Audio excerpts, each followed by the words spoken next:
This is another Walker story. The title is Robin Hood's Day by Josephine Feeney, illustrated by Kate Shepherd. Chapter 1. Jimmy.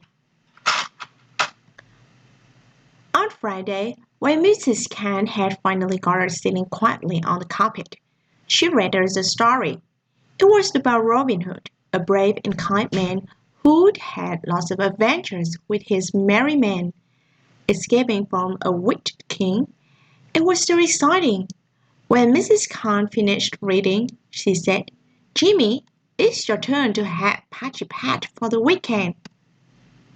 "Yes," I said. I was very happy. I had been waiting to take Patchy Pat home for ages. Our teacher, Mrs. Khan, knitted him for us a long time ago, and she is so clever that if Patchy gets a little hole, she knits another patch to cover it. That's why he is called Patchy. Today he looked even better. He was wearing a new Robin Hood outfit. "Now make sure you take a good care of him," Mrs. Khan said very seriously.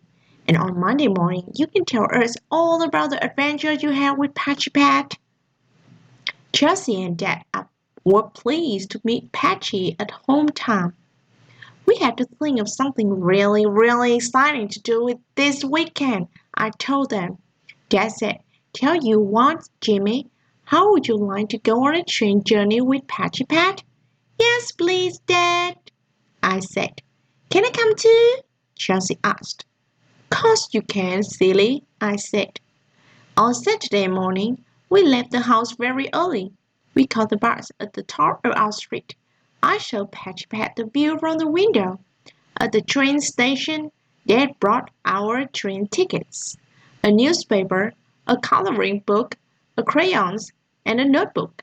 He said, "You can write out everything you and Patchy Pat see today." Mrs. Khan will be very pleased with that.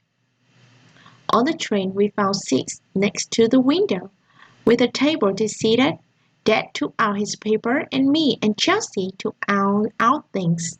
I opened my notebook and chewed the end of my pencil to help me think about what to write. I asked, "How do you spell adventure?" "Adventure." Dad replied, smiling. "What shall I write now?" I asked. "Write down everything you can see out the window." The train began to move slowly out of the station, creeping past the black brick walls, then the wooden fences, the shops, the car park, the hospital, the school, and the sports center. "How do you spell hospital, Dad?" "Don't worry about spelling, Jimmy. Just write the way you think it might be spelled." "I can spell it," said Chelsea. "I bet Patchy Pat isn't very good at spelling," I said. The train left all the big buildings behind and began to go past the backs of people's houses. I could see swings and slides and rabbit hutches. Then we moved out into the countryside. In my book I wrote, "This is what Patchy Pat can see. Trees, trees, lots of trees, wise birds, trees." "It's just trees out the window, Dad," I said. "Why don't you have another look, Jimmy? There are some hedges and fields, and look, over there some cows, and in the next field some sheep and horses. How do you spell hedges, Dad?" "Dad?" I asked. "Hejes," Jessie spelled. In my book I wrote trees, hedges, cows, and then I said, "Dad, what do you call the stripy black and white birds?" "Magpies." Dad said, "How do you spell?"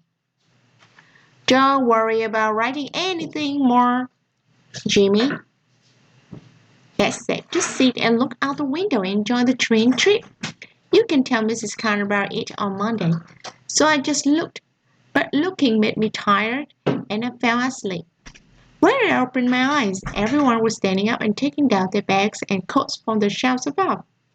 "We here, Jimmy," Dad said. "We in Nottingham." Nottingham! That was where Robin Hood had lived.